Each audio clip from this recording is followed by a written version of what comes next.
Hello everybody, welcome to Snyder's Inc. And today we have got a new tub video and I have no idea what this is about. This is the children's YouTuber with an interesting past. We're gonna get right into it, ladies and gentlemen. Hit the like button, hit subscribe button, comment your thing down below. Let's go. Thanks to Rocket Money for sponsoring today's video. More on them later. What are the chances? Did you say Rocket Money or Rocket League? Thanks to Rocket Money for sponsoring today's Oh, it's Rocket Money, okay. video. More on them later. What are the chances you know Blippy? Because given the sheer size of his channel, I'd say it's extremely likely you've come across this blue and orange hat wearing man. Especially if you have Nope. I was about to say, I've never come across this man in my life. younger siblings, or if you have kids yourself, or maybe for some reason you enjoy watching children's content. If you've never heard of Blippy, well, that's no problem, because I'll do my best to introduce you to this man right here. Yeah, this dude, he averages over 100 million monthly views on YouTube. He can be described as using his whirlwind of energy and bright colors to keep millions of 3-year-olds out there glued to their YouTube screens. Simply browse through his videos and you'll definitely see how he does it. He just reeks of fun and learning around any imaginable kid's topic, from jungle animals, indoor playgrounds, Halloween songs, to museums, aquariums, and rather oddly, even NASCAR racing. And you've really got to believe me when I say this dude's popular, because he has 935 million views on just one video. And in classic kids fashion, it's about an obscure, I guess not that obscure topic, it's jungle animals. Kids really rule the internet, don't they? Anyway, we'll come back to his success later in the video. What I want to focus on this video is the disgusting past of everyone's best friend Blippy, who's actually gone through some great lengths to keep his past hidden. It actually has come as a surprise to many that Blippy, real name Stephen John, hasn't always been the child's hero we see today. Before setting off to start the Blippy YouTube channel back in 2014 and becoming the huge success he is, Stephen John, who by the way changed his legal name from Stephen J. Grossman, had a much different life in Los Angeles. He was a filmmaker and created content that, let's just say, was not family friendly, like at all. He played this persona called Steve. Hold on, wait a minute. You're telling me this man created... I don't know if I want to, how do I put this? Because now the way I want to say this to this guy, you're trying to tell me this man made porn. That's what you're trying to tell me. But I don't know if that's actually what he made, or if that's easy assuming. But that's what I'm going with, based off what you told me.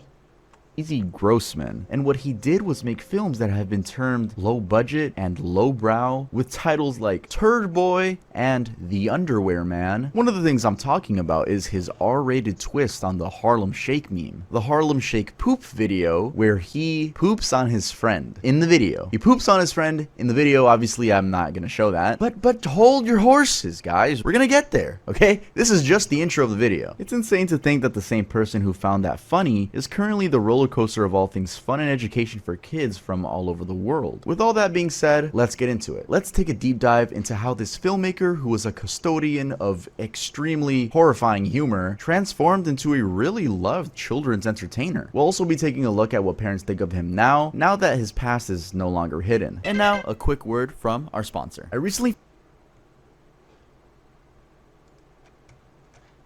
Blippy's Empire Explained. The Yeah, we skip sponsors here. appropriate place to start is the castle that Blippy has built. I'm not talking a literal castle, I'm talking about his financial castle. The obvious part we've already talked about is that Blippy is popular among children. And that's not because his content covers singing, dancing, playing, and exploring, all of which are exciting for kids. Rather, it's because he found a really engaging way to answer questions that kids find puzzling. His channel's description tells it all, as he states, "Come explore the wondrous world with everybody's best friend, Blippy. How does a recycling truck work? What does a baker do? What is the best playground around?" There are many exciting things to explore and learn. Now, before we go even further on his style, let's take a look at his numbers. He is currently at 19.2 million subscribers with 829 total videos posted. That's on his main channel, Blippy Educational Videos for Kids. Those are highly impressive figures on their own, but he has two more channels. Blippy Toys, which has 11.3 million subscribers and just over 700 uploaded videos, and Blippy Espanol, which has a whopping 16.2 million subscribers and just about 663 videos. That's a combined 46.7 million YouTube subscribers and combined 2,200 videos. Together, these channels have earned him about 37 billion total views. To put that into Woo! Woo!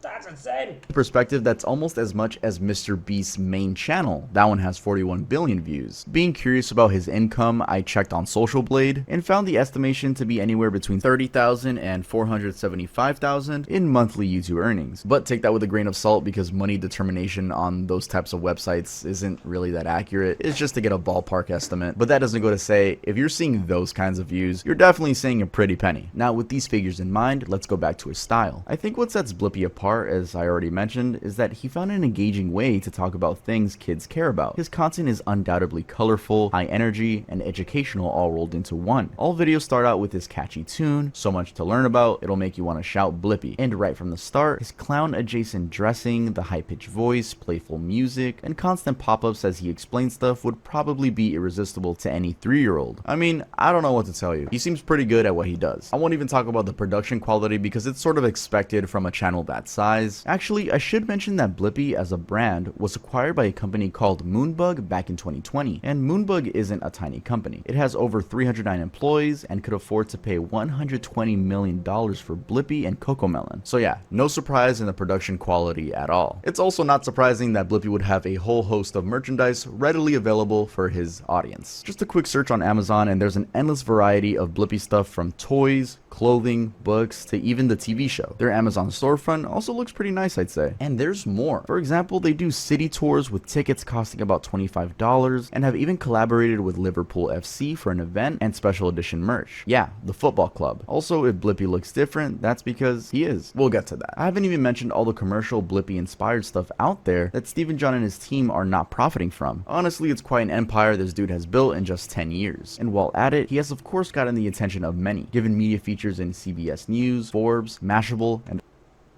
It's interesting how easily he built this, but kids,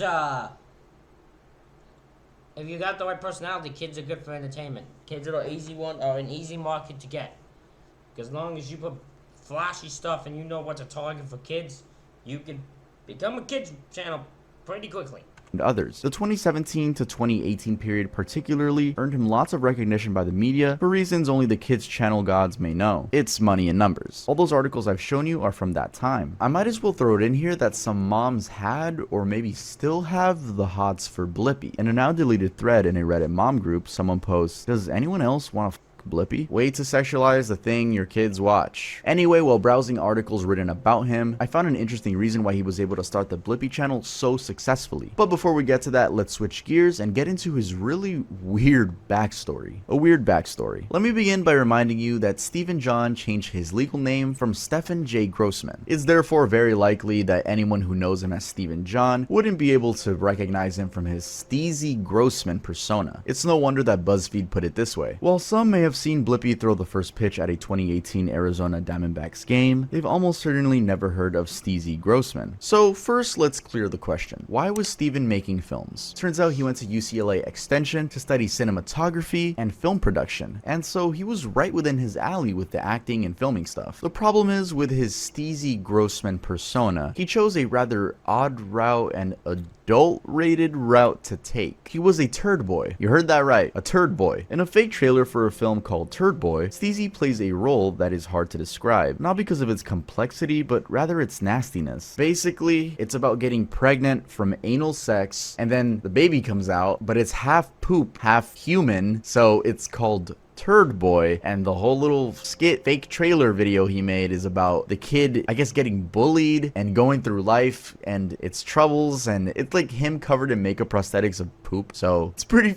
gross. And apparently he was really proud of this accomplishment, saying, "Good times filming this thing. Crew was amazing. Cast was awesome. And I can't say enough, it was awesome making out with Carolina." Isn't it surprising the kind of film festivals they had back then? I mean, if I read it right, there was a 2012 International Ship Movie Film Festival. The other one was the 2012 Machinima Interactive Film Festival. Out of curiosity, I actually tried to find out what the International Ship Movie Film Festival was all about, and I found this interesting set of regulations where, among other things, they required submissions to be odd. For example, they say, "The art of, quote, bad on purpose, end quote, is exciting to us. And think outside the box. We like weird, zany, and insane shit." Anyway, going back to Steezy, a quick— That's amazing. I actually want to go to that film festival.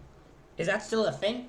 I want to go to that film festival. I want to go to a film festival where they just show you the shittiest, worst, most honest things you can find.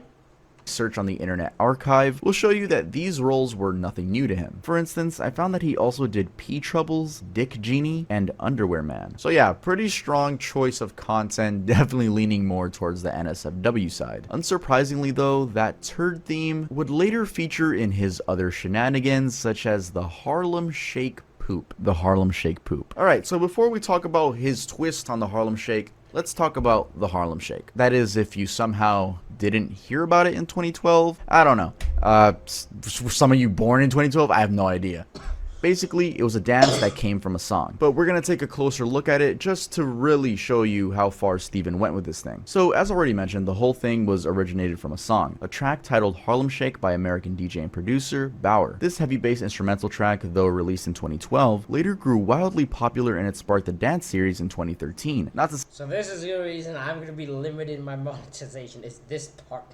This is why I'm going to be limited in monetization for this video. I'm going to buy limited ads. Say that the dance didn't exist before, but it was definitely popularized with this trend. In the song, there's a lyric, "Now do the Harlem Shake." And that's where like everyone just goes crazy. Woo, woo. But before the lead up, or I guess during the lead up, it's usually one person dancing. You know, they look a little awkward. You're watching the video, you're like, damn, this dude's pretty awkward. Unless you already know what's going to happen, which is like 99% of the universe. But then the "do the Harlem Shake" voice. I sound so stupid saying this. Then the beat drops, okay, and then everyone goes crazy. So that's a little throwback. And yes, that is Joji in that pink morph suit. Totally a fact that no one knew that. I'm the first person to find out that Joji was in that pink morph suit. So don't you dare comment saying that you already knew that, right? That was definitely a fact no one likes spamming in comments of videos. You can definitely see why Urban Dictionary defined the dance as an electric upper body dance move that involves the shaking of your upper torso and shoulders. I have to admit, I went down the Harlem Shake rabbit hole. Yes, there's a Harlem Shake rabbit hole. There's a rabbit hole for anything. And I found some pretty odd origins. I found this obviously fake definition, but I thought I'd share it with you guys. That its true origin came from 125th and Lexington, New York, where gangsters would shoot unsuspecting crippled people with crutches, and the staggering fall of these people would become the dance. Yeah, this is just some internet bullshit. Although, to be fair, there is a different version of its origin story, which is a lot more believable, where it's believed that the dance was invented by a guy known as Al B to imitate drunk people. Anyway, as the dance got introduced to local parties in Harlem, it just started becoming a thing. And it went viral for sure. Extremely viral. There's a whole compilation of people in the office, people in the army, mascots, you know, the WWE, just doing this trend. It was honestly, it was a good time in his Wait, there's a clip of people that WWE doing this? What? history. I missed that. I even made one as a kid, though that is lost media. I did find a video of me dancing as a banana at 9 years old. I'm a banana, I'm a banana, I'm a banana. Look at me move, yeah, yeah, I'm a banana, I'm a banana. Look at me move, yeah, yeah, banana power, banana power. Stop.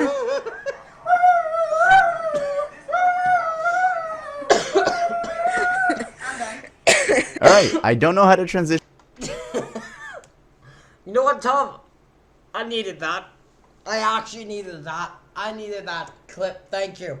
I actually needed to smile after what this shit's gone down today. To the next topic, but let's get to the next section. Now, going back to our guy Steven, he decided he wanted to be a part of this trend, but in a very unique way. He called his version the Harlem Shake poop, and because I can't show the video, I'll try my best to describe it without getting demonetized. So the scene is set in a normal bathroom. He's sitting on the toilet with his pants down to his ankles, and he's wearing a cycling helmet and some goggles. And you know, the song is building up, the classic Harlem Shake build up, and he's dancing. There's no one else in the toilet with him or in the room, the bathroom. And then it's like, "Do the Harlem Shake." And extremely gross warning here, he then diarrheas onto his friend who's laying upside down on the ground. It's like a missile of brown. So definitely not showing that, but it's a real video. I watched it, and it is Blippy. It's our boy Blippy, you know, pre-blip.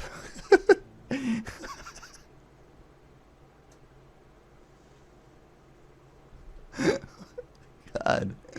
Yep, morbid documentaries, guys. This is what we do here. Oh, did I mention that his friend was... He's not. Well, this is just stupid. This is plain stupid and all of it. What the hell? was also butt naked. Well, he was. Again, saying that the video is gross is, it's an understatement. As this Redditor put it, that was 1,000 times worse than whatever I thought it would be. Now, this side of Blippy may have remained hidden if it wasn't for a BuzzFeed article. Yeah, BuzzFeed of all companies were the people that brought this to light. To be specific, it was a BuzzFeed article from 2019. And in the classic style of media, the story was published over and over and over again by other publishing medias. And of course, it was all over social media, like this Reddit post, some YouTube videos talking about it. The aftermath was also in the form of pushback by some parents. This article, for example, suggests that some parents would need therapy to, quote, cope with the news that Blippy shat on someone.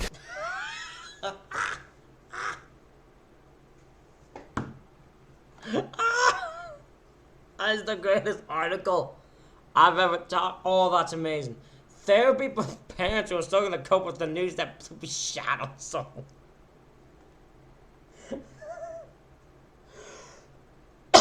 Oh, that's amazing.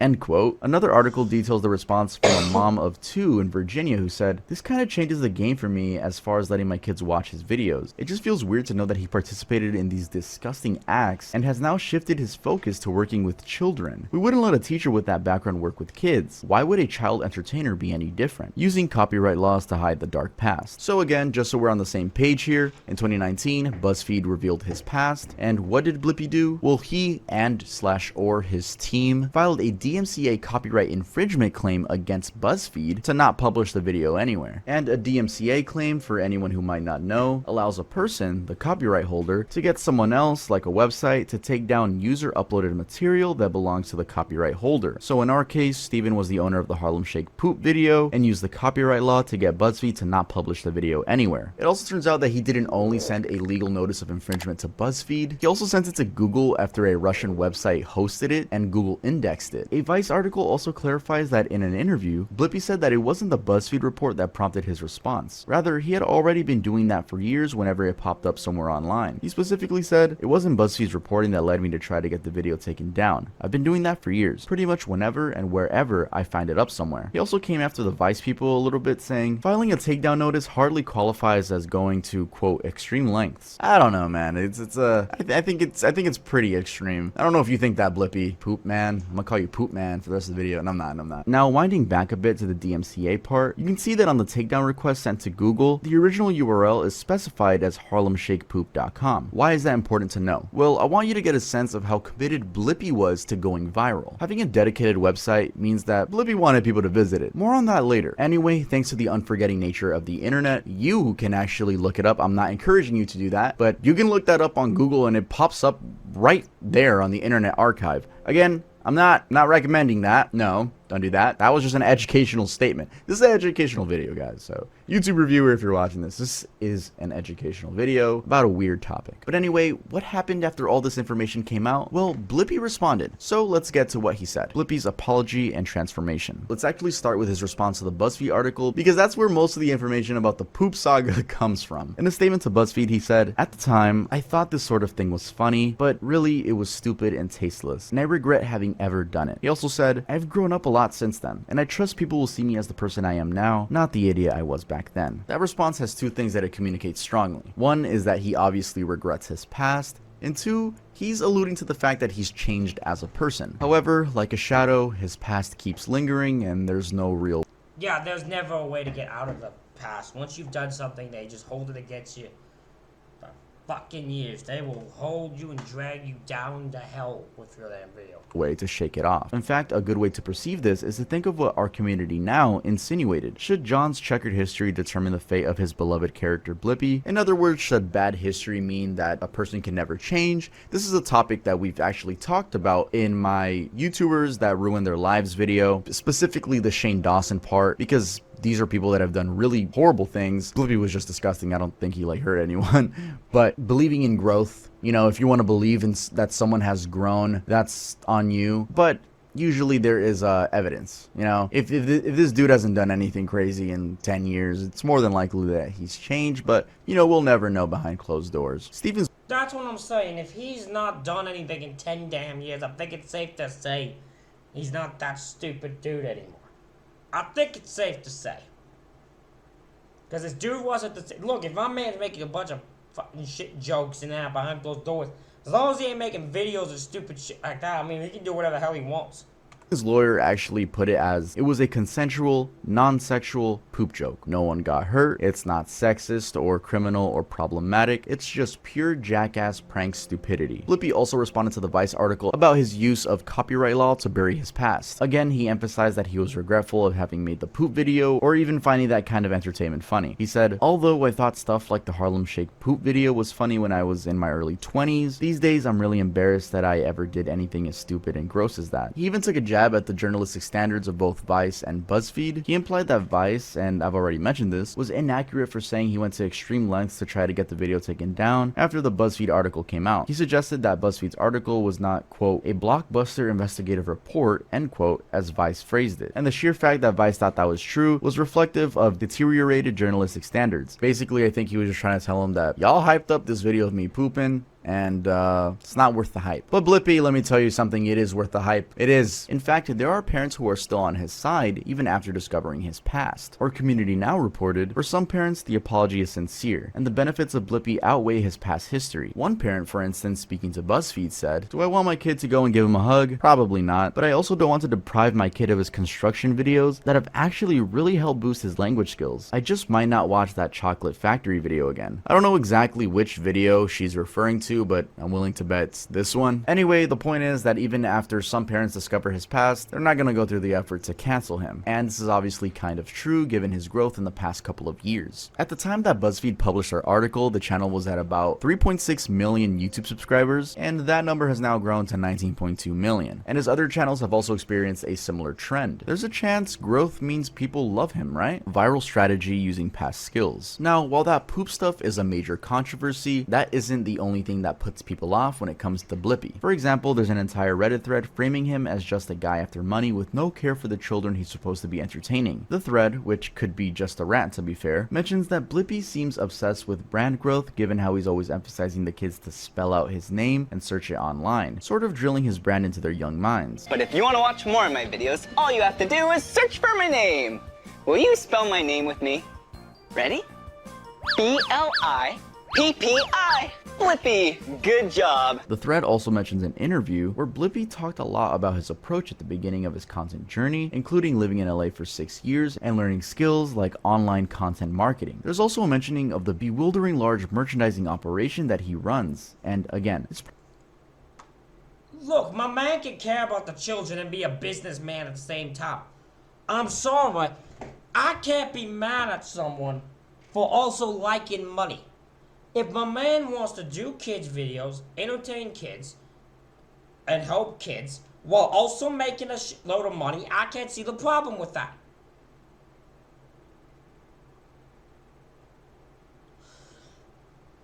A man wants to be there to help make some money, be a businessman, and a smart businessman knows, hey look, a bunch of kids may want to buy some merchandise and buy some stuff for me, put them on it.